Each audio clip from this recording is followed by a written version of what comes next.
Hey guys, in this video I will show you how to make real money within Monopoly Go.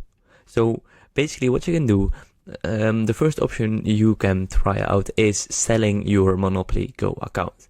You can do this on multiple platforms such as, let me see, carousel.sg, and that is very good technique. If you have a lot of great stuff such as stickers or albums or anything else, you can sell that for quite a lot of money because there are some rare items in the game that you may have.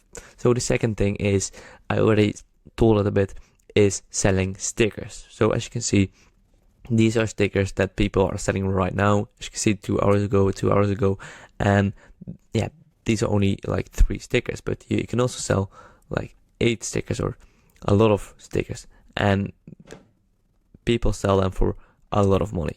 So I hope this is helpful. You can create an account for free on this website and you can sell directly.